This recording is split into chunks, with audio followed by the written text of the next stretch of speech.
Hey everybody, welcome to Forbes, the CEO's Guide to Marketing. I am your host, Seth Matlins, and today I am sitting here with Andrea Brimmer.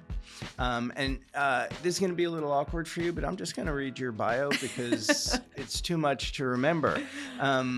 Andrea Brimmer is the Chief Marketing and PR Officer of Ally Financial, a position, by the way, if any of this comes as news to you, just let me know, a position she's held for 10 years and where she's responsible for leading all aspects of the company's integrated marketing and brand transformation, driving unprecedented growth and disruptive consumer engagement.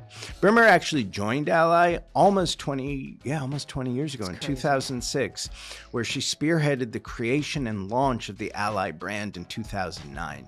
Since becoming CMO, she has established Ally as a different kind of financial services company, which we'll get into in a little bit. Brimmer is, and by the way, for those wondering why I'm calling her Brimmer, it's just what I call her. Andrea is widely recognized as one of the country's most innovative and effective marketing leader, and she's known for being both disruptive and culturally astute. Among so many other accolades that she has achieved and acquired over the years, she and her team have led Ally to being named on Fast Company's Brands That Matter list 3 times in a row. And in June of last year, amongst, again, many other accolades, she was named to the Forbes CMO Hall of Fame, recognizing what would have been her 5th time on our world's most influential CMOs list. I first met you when I got to Forbes, which is almost exactly 3 years ago. But it was a few months later that we kind of got a bit connected because you reached out to me. Spencer Stuart had just put out their latest CMO tenure survey, and you kind of reached out to me with a, what the fuck is this?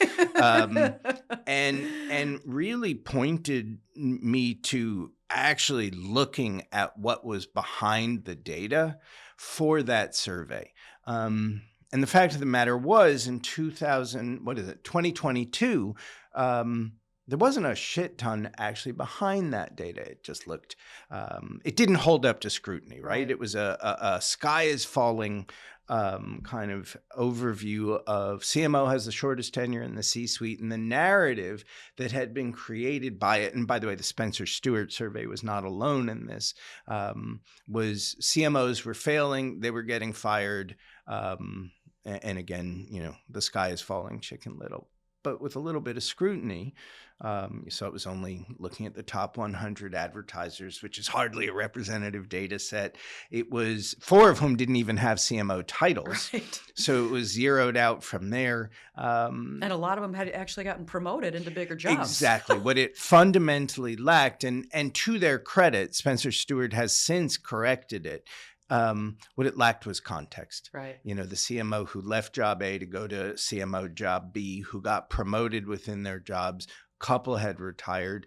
So it lacked context. And you know, you were really the first person to point that out. At least to me, I had kind of accepted it all at face value. And you've really, with that, helped to begin to correct a narrative. And so thanks for that. And thanks for being with us. Well, I knew immediately when I met you that you were the kind of person that would take up the mantle on that one. And honestly, there were a lot of people in kind of in our space that not only bought into the narrative, but they perpetuated it. Yeah. And it's always made me mental. Because it's so untrue. And I mean, here we are marketers and we can't even market our own profession. Yes. Yeah. Which, you know, the irony in that was just amazing to me. And so I was just happy that you took it and kind of ran with it. And I think all credit to you. I think we've changed the conversation quite a bit around it. I think we absolutely have, and again, all credit to you for it. Though you still see the continuation, the perpetuation of that false narrative. So it will take a village to become aware of it. And again, credit to Spencer Stuart for having contextualized the data. Yeah, they've done a really nice then. job since they then. did. They heard it and they responded in kind. All right. You know, one of the things you just mentioned is, you know, we as marketers don't do a particularly good job of marketing internally. And there's a large element of that that's the thesis for the show, the Mm-hmm. reason why we created this. So with that, let's get into kind of our rapid fire session and, fill in the blank for me on a bunch of questions. I'm coming at you right now. Okay. I never prepare for podcasts, but I actually prepared for this part. I don't know if I should be flattered or dismayed, but we'll find out. All right. Marketing is? I think marketing is the most significant driver of a creative value for a company if done right. Okay, and then so digging into that, what's a creative value for a company? I think a creative value is. I'm sorry. Did you say accretive? Yeah, accretive. accretive. Yeah. Okay. All right, value. Audience. That's ACC, not A space creative. Exactly, a creative value. Look, marketing can be the single biggest driver of growth for a company if done the right way, and if collectively across the company, the faith is placed in it and the investment is made in it. I love that, and we're definitely circling back to that. Okay, if that's what marketing is, a brand is? I think a brand is the most precious asset a company has. Why do you think it's not considered an asset on the balance sheet? And that is actually, as we go down in the, if I could wave the magic wand, it's because people think about marketing as an expense. They don't think about it as a revenue driver. And I think that has been, too many people in the financial community just look at it in terms of accounting versus thinking about incrementality of the value of a brand. And the brand is the single most precious asset. Yeah. I mean, once a brand is tarnished, a good brand is. There's no coming back. Very rarely are you coming back from a highly tarnished brand. And once you have a tarnished brand, you lose value. And look at how many brands have built these incredible ethos around the brand, and they can charge a premium for everything. Right. Brand's role in price elasticity and margin seems not to be understood I don't want to say it all very well by not your C-suite colleagues, but by the C-suite broadly, which, given their focus on accounting, seems curious, and we're going to come back to that too. So you might have just touched on it, but what's the hardest part of being a CMO? I think the hardest part about being a CMO is the relentless change of the pace of change. It's just coming at you all the time. And you have to stay current. You have to stay in front of it. You're expected to be perfect when it comes to being able to anticipate and know about change. And it's a lot to keep up with. Given that there is no decision that a chief executive makes that comes with perfect data, why do you think there is that expectation that their CMO in fact be perfect? I think that oftentimes the C-suite perceives that the CMO is the single biggest culture carrier for the company, and they depend on the CMO to have the most current and available answers for everything that's going on with the consumer and culture, even I think oftentimes with the internal culture of the company. And they expect that because the vast proportion of the rest of the C-suite isn't wired that way. And then I think as CMOs, it's this picture of us that's been painted, and we feel like we have to live up to that. Well, what's if you were to put that picture as you see it, the one that's been painted versus the one that necessarily is, what would you be put on the wall? What's that picture? I think the entirety of the C-suite expects that the CMO is automatically going to be the one that is the hippest, closest to culture, most forward-thinking person in the C-suite, and that's a lot to have to sustain all the time. Yeah, it's also the double-edged sword, because it's also the reason why a lot of people in the C-suite, I think, have disdain oftentimes towards CMOs.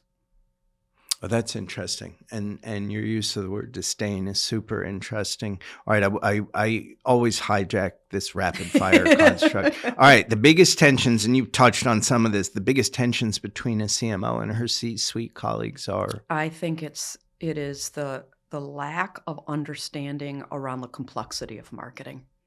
I believe that The C-suite fundamentally thinks that marketing's pretty easy. You do a couple of ad-like objects, put them out in the world, and that's all there is to it. And the vast proportion of the C-suite is clueless about the breadth and the depth of data, the complexity of the consumer, the complexity of the media environment, the complexity of how technology intersects the way that consumers interact with brands. Why they do and don't buy. Exactly. How hard it is to be continually optimizing, the competitive nature, and, and that you just can't pull out certain elements of marketing and it's going to be okay. That everything is constructed with purpose and intentionality. I'm going to ask you to stick a pin in that because we're going to focus on just that in a little bit. I wonder to what extent, like the false narrative about CMO tenure that we talked about a minute ago, to what extent is that absence of understanding, that misperception, the fault of, and fault looks backwards, so let's look forwards, the responsibility of the CMO to change moving forward? Because, if you're not managing expectations up and down, what are you doing? I do think that, look, the vast proportion of people that are in my peer group that I talk with and interact with, and you spend a lot of time with all those same people, they're brilliant, not only brilliant marketers, but they're brilliant business executives. And I think they all try to all the time. I do think that oftentimes when it comes to listening to marketers, ears close across the C-suite. And no matter how many times you explain, I always use the analogy that marketing's like a cake. You can't bake a cake without flour. Cake's not going to taste good without frosting. It's not going to taste good without sugar. Yet, so many people in the C-suite are like, well, just cut this part or cut this part, cut this They part. don't understand the interrelated dependencies. Exactly. Yeah. Why do you have to do this and this? Just do one. And regardless of how many times you explain it, they either don't listen, don't care, or don't believe you. And I don't want to say that ubiquitously. That's not, but I think broadly, yeah, and more acutely for marketers than for any other C-suite position. And so I don't think it's a lack of marketers trying to explain or bring along or do the work. I just think for whatever reason, there continues to be this continuous tension around believing that marketers are knowledgeable about their craft. Yeah. It's like, if I can't understand it, it's not understandable. Right. Little self-awareness goes a long way. All right, you did touch on this, but I'm going to ask you to say it again. If you could wave a magic wand and address one C-suite misconception about marketers and marketing, what would it be? That marketing is not a discretionary expense, and that it's actually a driver of value that requires consistent investment. It's very frustrating that, and I think all marketers would agree with this, that as soon as there needs to be expense tightening, the first place everybody looks is marketing. And it's not thought about in terms of, wow, what will happen if I slow this machine down? Yeah. And how much is it going to cost me in the long run to start it back up? If we think at a macro level, my data is, I think, updated as of the end of 24. So I don't know which probably means it was 23 data. Over a 4-year period, I think on a global basis, marketing budgets were down 30% in aggregate. There is no equivalent measure that shows how much growth was lost as a consequence of that so-called saving. And it seems to me, I can't remember who said it, but you cannot cut your way to growth. Right. You may be able to cut your way to short-term profitability, but you sacrifice so much in the long term.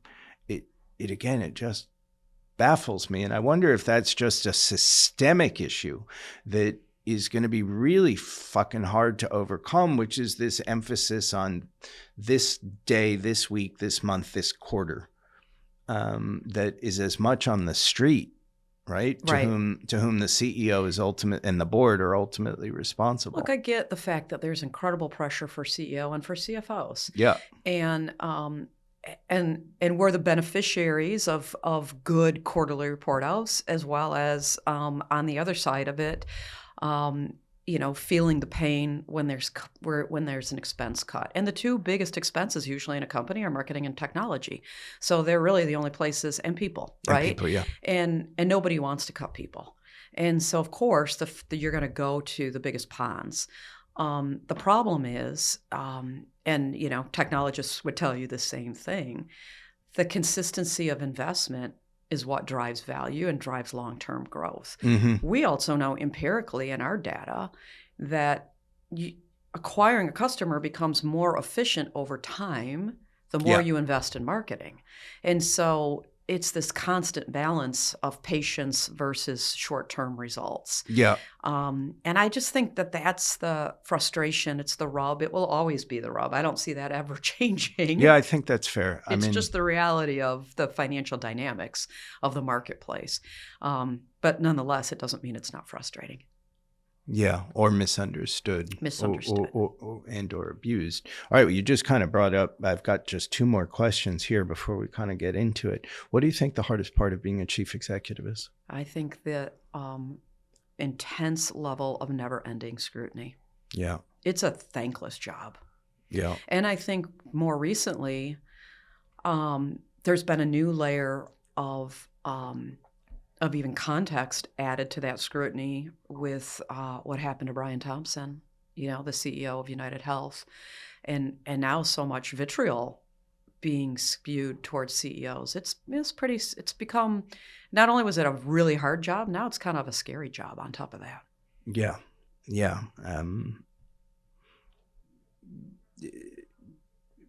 Baffling. Baffling is right. Humanity. All right, last question. Awkward segue off of that far more important reference. Brands and businesses grow when? I think brands and businesses grow when collectively across the company you do things that matter. And to me, that's showing up in the moments that matter. That's investing in the things that matter.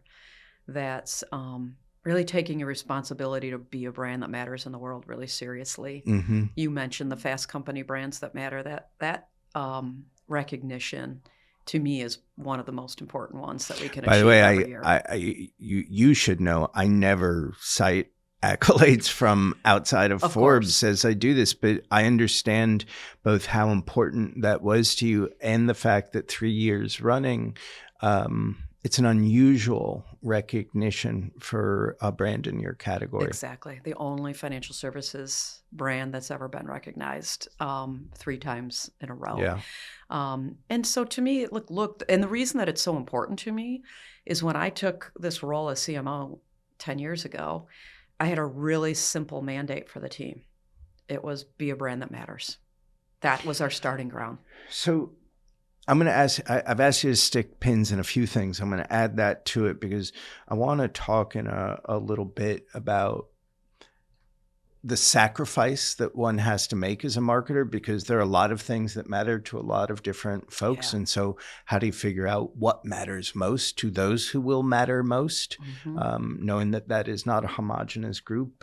But before we get there, I want to go back to your almost 20 years with the company. And how many CEOs have you worked with just inside of Ally? I'm on number 5 right now. Number 5. Yeah. And if I'm not wrong, it's like 3 in the last 18 months. Yeah, because JB retired, and then we had an interim CEO, and now Michael is new into his job since April. So yeah, 3 in the last 18 months. Which and of course I think I failed to mention it. You spent a couple of years, more than a couple of years, on the agency side of the business too. 20 years.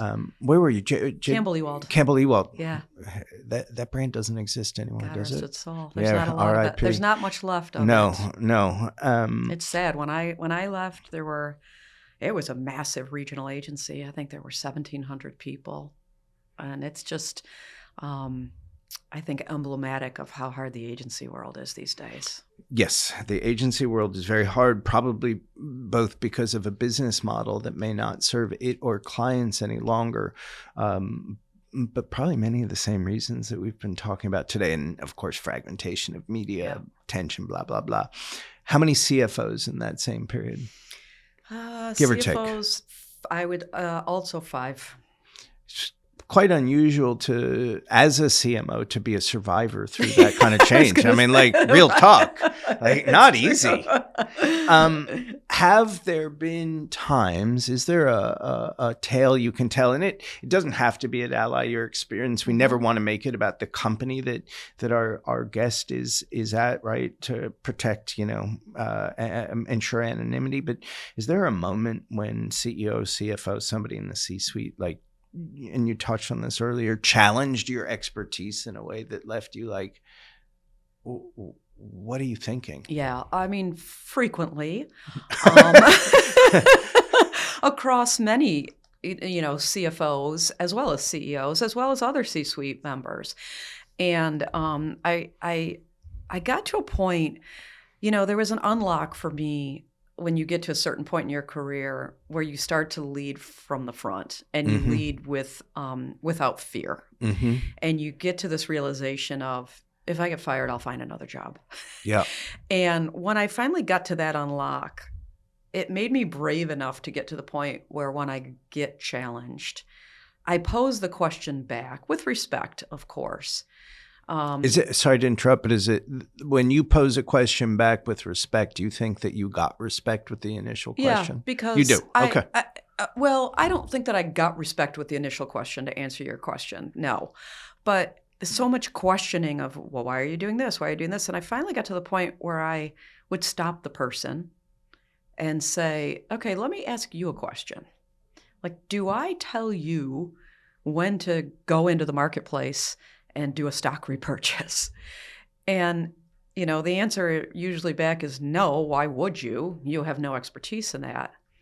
And it's the perfect way to say, exactly. Yeah, counterpoint. You don't have any expertise in media planning and buying. So why are you telling me how to media plan and buy?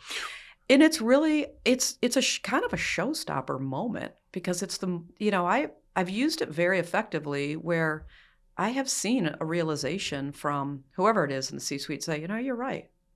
You're absolutely right. It's a fair point. So, first of all, good on you for that pushback. And it does seem to be, it clarifies so much very quickly. Why do you think there is an assumption that I, without expertise, without experience, without understanding, can in fact give you my opinion in a space where all of those things are lacking? What gives them what they perceive to be the right to challenge the work of a CMO? Why is it? I think about this all the time. I think it's because every human being consumes marketing. Yeah. And they believe that gives them the permission to be an expert. I watch TV. I watch streaming programs. I listen to digital audio. It's the famous, in the agency world, the groan that every agency person always had when the client said, I showed this ad to my 12-year-old, kids, yeah. and they didn't like it, right? It's human nature. And people think that they're intuitive about it, whereas it's not human nature to consume financial data. Nobody's going home and showing, a spreadsheet to their family and saying, what do you think of this Excel spreadsheet? Yeah. And so they think it gives them permission to weigh in. But, okay, so the flip side, agreeing completely for what that's worth. One of the things that I think is interesting and sits on the other side of that same coin is, if they think that they have the right to weigh in on marketing because they've been marketed to, right? Why do you think they're so quick, so many, to dismiss their own lived experience, which is to say, the shoes on their feet, the clothes in their closets, the foods in their pantry, the things lining their bathroom sink, Yeah. the car in their garage, the neighborhood they live in, the places they do and don't stay on vacation. They dismiss those brand decisions as if they happen by osmosis, and in fact do not make your point earlier about the accretive value of brands. If they so to bring my meandering together, if they think they can weigh in on marketing because they've been marketed to, why do you think they deny their own lived experience with brands? Yeah, I mean, it's a fascinating question, right? And I do think it's a point that oftentimes I try and bring people back to. Because once you point that out to them, it reframes their context. And so oftentimes, I'll use the example of, why do we all, the minute a new Apple iPhone comes out, that fundamentally does the exact same thing as the last one, doesn't matter. We all have to have it. Yeah. And why is that? It's because Apple's done a masterful job of getting in our psyche that having the latest version of whatever piece of technology they put out fundamentally says something about you. Yeah. And that's been an effective tool that I've actually been able to use in my own experience at Ally that is a bit of an aha moment, particularly for peers and people across the organization. So I think it's just this journey of continually trying to bring people along. Honestly, for me, it's one of the reasons why I've stayed at Ally so long, is because I do think that while there's been some bumps and bruises along the way, my peer set believes very deeply in the brand, and the marketing and the manifestation of the brand in the world is a pride point, and they want to continue to see that be a pride point in the world. Yeah. And that's the best thing a marketer can ask for. Warren Buffett has this great quote, or at least it's been attributed to him, where I'll butcher it a bit, but he says, if I gave you $10,000 to never buy another Apple product for the rest of your life, would you take it? and it's, right, kind of accretive. I also, in a previous life when I was in Hollywood, we represented a computer company, and they were coming out with a new laptop this is 20 years ago, sleek and dynamic and powerful. In focus groups, they showed the case with different logos on it. Yeah. The Apple logo, exact same product, commanded a 40% margin premium over their brand. It's interesting. I had the exact same experience when I was in the agency side. Yeah. Ran the Chevrolet account for many years. And they used to do the same thing, show a vehicle unbadged. And, what do you think it is? Oh, that's got to be a BMW or a Cadillac. Yeah. And then they'd say, no, it's a Chevrolet. And it automatically changed the consumer's mind with regard to what they had just said about it. Yep. And so, the power of a brand is, and that's why I talked about. For good and ill. Remember when, to stick with automotive, remember when Volkswagen, this is probably also about 20 years ago, came out with their $80,000 car, which was a great car. And people are like, yeah, I'm not driving an $80,000 Volkswagen. Right. Yeah. I mean, and it's just, and that's why I say that if marketing is done right, it can be the single biggest driver of accretive value to a company. It's marketing. It's driving brand perception. So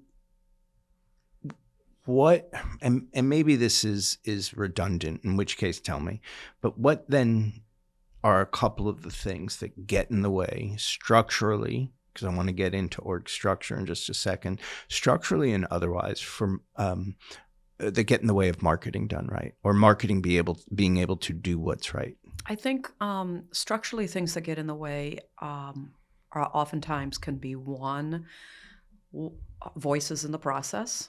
Yeah. Do marketers truly have the right to seek input and then ultimately decide not to take it? Yeah. Or are they beholden to a process whereby they have to incorporate or can be overruled with regard to both investment capacity as well as creative decisioning? And I get the need to build consensus, but I also think at the end of the day, you have to be able to have the ability in an organization to say, thank you, Mr. or Mrs. Business Partner. Yeah. Really appreciate the input. I get where you're coming from, but at the end of the day, I think this is the best decision. Yeah. And this is the direction I'm going to go into. Yeah. And I think too many companies are not organized that way. So I think that's definitely one. I think speed to market can be the single biggest competitive advantage that companies can have. And when you say speed to market with what? The ability to react to culture, the ability to react to something that is happening in the moment, the ability to leapfrog the marketplace on an experience. And when you fundamentally have so many steps and layers built into a process that it slows you to the point of strangulation, I think structurally that's another huge issue.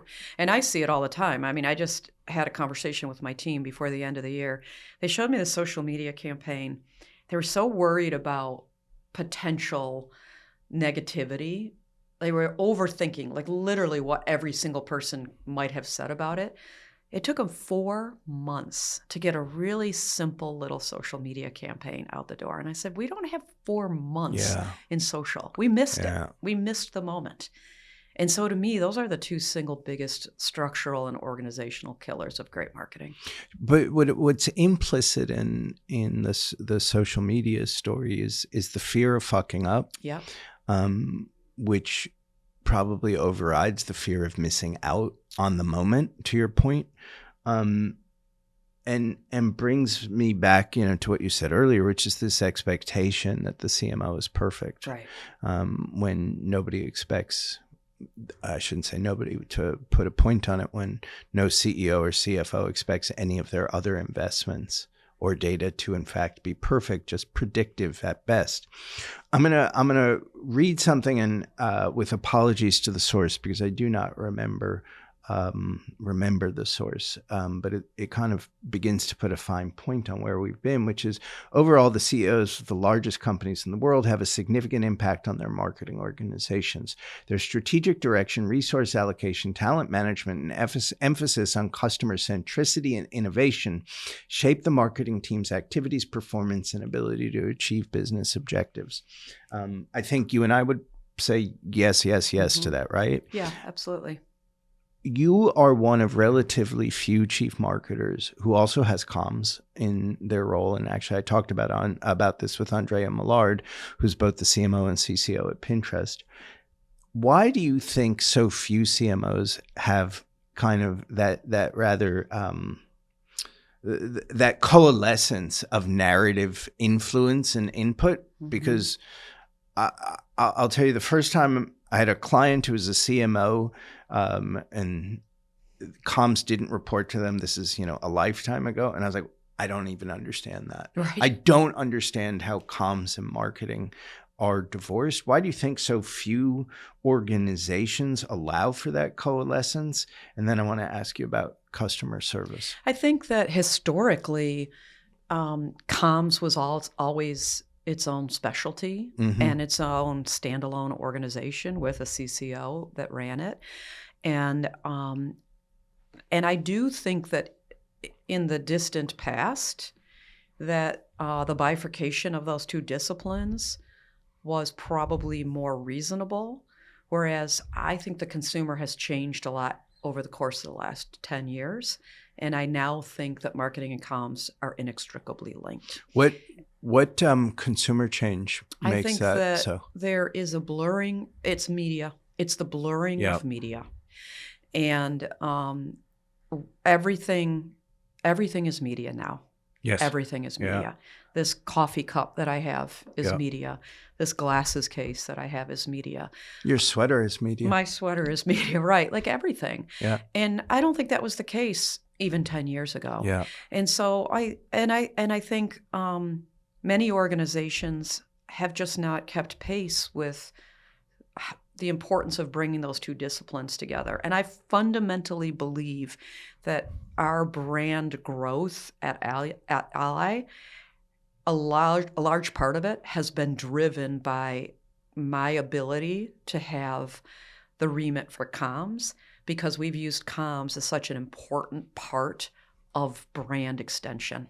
Well, it's the simple math, or at least the simple math lesson of the whole is equal to the sum of its parts. And if Totally. you divorce the parts, the sum will be less than. Now, do I remember from a conversation you and I had, I think a couple of years ago now, that customer service is also in your remit? Customer service is currently is it within the business today, but what's within my remit now is the product innovation. And so we've got this off-property facility called TM Studios. Mm-hmm. It's really cool. We do what we call What's TM stand for? the Truth Mark, which is what so our LIA, Uh-huh. little known fact probably, we call the Truth Mark. And Nice. we always wanted the A to stand. We always felt that the category that we're in historically was not a truthful category. Oh, I love that. The Well, not Truth that, Mark but, was yeah. to be a symbol to remind us that we always need to be transparent and honest and be financial services that actually serve people. And so TM Studios is an off-property facility that we staff that uses empathetic learning to do rapid prototype innovation. And we send people off into the streets to talk to real-world customers to say, tell us things you're struggling with financially. Tell us with experiences that you're struggling with financially. And the team comes back and very quickly will innovate around those learnings Mm-hmm. and bring things to market, like our savings buckets, for instance. That was an output of TM Studios. So that sits now within my organization, which is awesome because I think we're closest to the consumer of anybody. Well, you're supposed to be, right? Not you, but marketing Right. is supposed to be. And one of the things, when I was the CMO at Live Nation, I fought to get customer service, at least customer response, under marketing. It lived in tech because the tech system was Right. the system, right? It was a digital system, which I was like, this is one of very few moments when you absolutely have people's attention. Right? Absolutely. When they're coming to you with a problem, who is better suited to solving that problem, marketing or technology? It's not a tech problem. Right. It was a problem with ticket fees. Right. Right? It was a problem with similarly what there was perceived to be an absence of transparency. And I don't understand, again, why so many organizations, so many of the largest organizations in the world don't understand customer service is a marketing function, which brings me to my next question, which is inside of enterprise broadly, not Ally specifically. What are some of the kind of related interdependencies that you see structurally, which is to say, what other parts of the if marketing is about creating and keeping and monetizing a customer over time, what are the other parts of the organization that influence the decision to buy or not, that the marketer is I don't mean to be dismissive and say at the whims of, is influenced by and yet has no accountability and held accountable to Right. without any accountability for? Yeah, I think pricing is an area for sure, right? Where oftentimes marketers aren't either consulted or have a voice in. I think even business decisions and technology investment. There are a number of things, even within Ally, that I would have prioritized in terms of a technology investment that to me would have allowed us to either be further along in our experience journey or have been able to leapfrog the category. Whereas those decisions are primarily not only influenced, but made by the business leaders with very little input from the marketing organization. I think there's massive interdependencies on those two things because, as I always talk about a brand is not marketing. A brand is the accumulation of all of the experiences that a consumer has with your company. And so the reality is marketers should be around the table for just about every decision. Ultimately, they shouldn't have to make every one of them, but their voice should be sought in almost all of them. I mean, again, it won't shock you to know that I agree.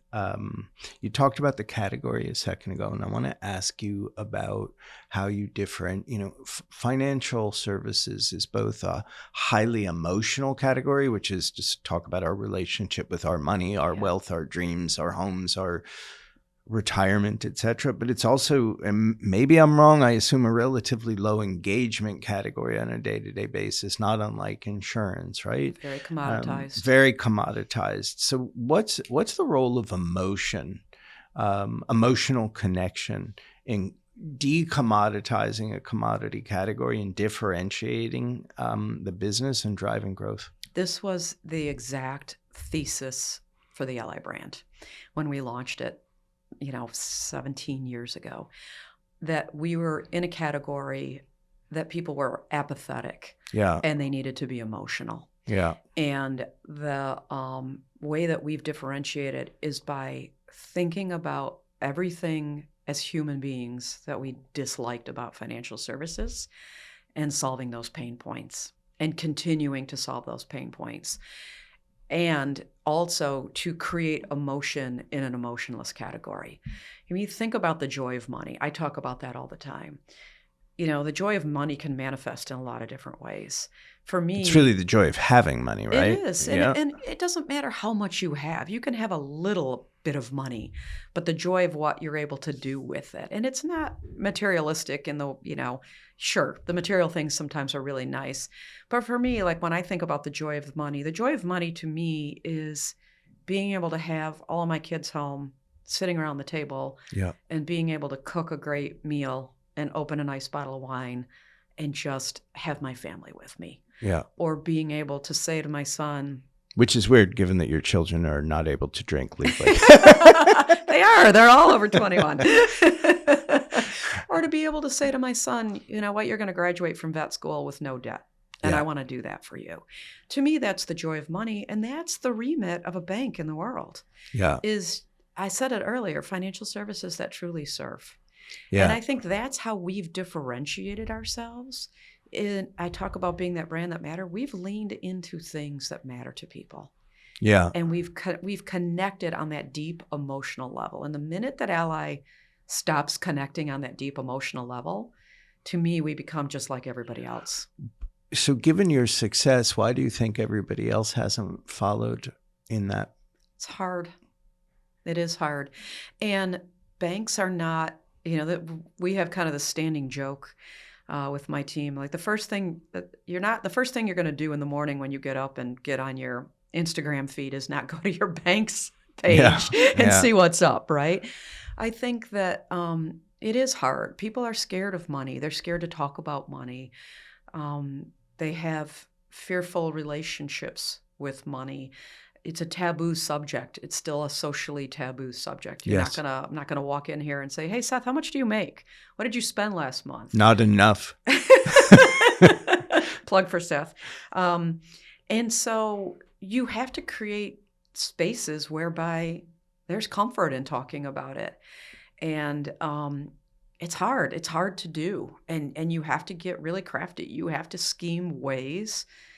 And I just think a lot of banks don't want to go there because it's socially difficult. Right. Which is, of course, the opportunity. It's a huge opportunity. Right? So as we get towards the end of this, I want to talk about what matters most and how you know what worked and what didn't. I was reading something you said about it was a program you guys had run at the end of I think the middle of 24, and your quote was something about measuring for real world impact versus traditional KPI. Now, while that was specific to one program, talk about how you know what the impact of what you're doing is, what you measure for across different things, and how you communicate that to your C-suite colleagues, because of course that's an imperative to giving them the confidence that you know what the fuck you're doing. Yeah, absolutely. Look, I would define myself as a very golden gut CMO. I think one of the blessings, but I think almost a bigger curse that's occurred in marketing is the overabundance of measurement available to us right now. And I hate when you do an interview, you talk to somebody, or you talk to somebody in a C-suite position at another company, and they say, "Oh, are you a performance marketer or a brand marketer?" Yes. Yeah, exactly. It's, again, the most artificial bifurcation that we have Yeah. in this discipline. Marketing has become an industry, to your point, of prefixes. There's a million prefixes, performance marketing, brand marketing, digital marketing. It's all effing marketing. And it's just a question of knowing which lever to pick at what time with what balance, which again is like, how do you know? Exactly. And so for me, I think you can just feel when something is working. And I'll give you a good example. What we've done in the world of women's sports, you can feel the impact that that's having in the world. You can read about the trajectory that women's sports is on. The part that we played as one of the original brand architects in that.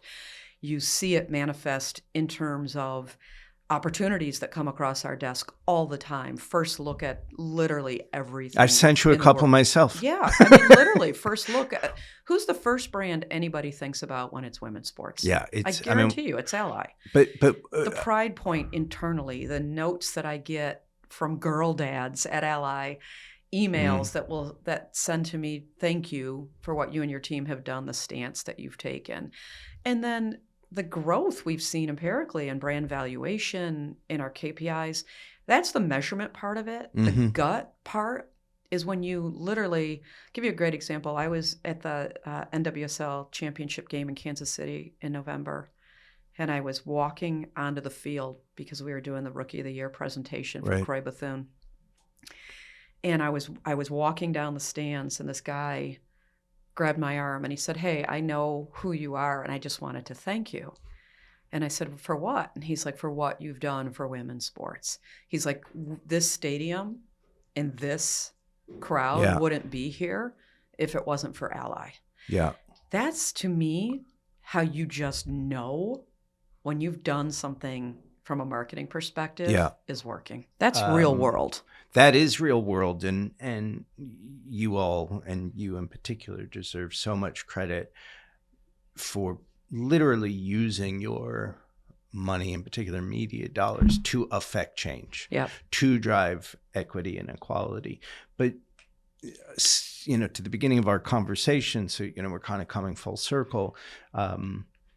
CEO and CFO, they think their gut is golden, but typically don't think their CMO's gut is golden. How do you convince them that what you feel is right? I think that you have to demonstrate the passion. You have to show it every single minute.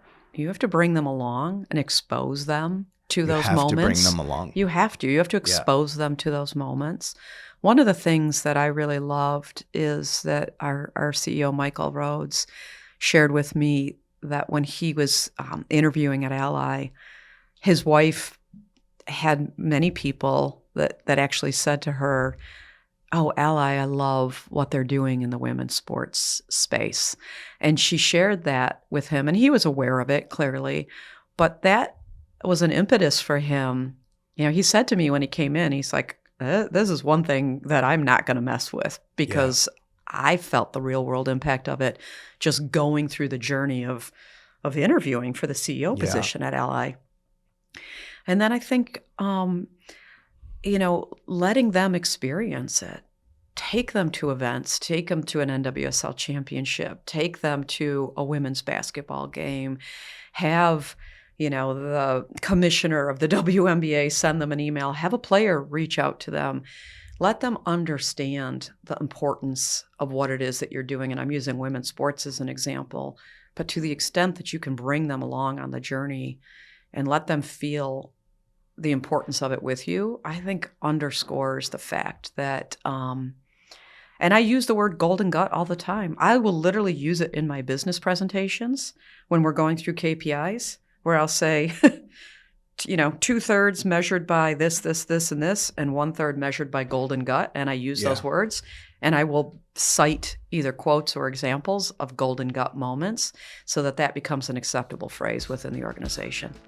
I think it's a great place to end, which is, for a series that is focused on bridging the divide that exists too often and gets in the way of growth organizationally, the notion of and the responsibility, right, of the marketer, of the CMO, to bring their internal constituents along on the journey is everything. Absolutely. And if you bring them along on the journey, and then as you talked about in the beginning, have the courage of conviction to tell them to shut the fuck up when they don't know what they're talking about, more growth will come.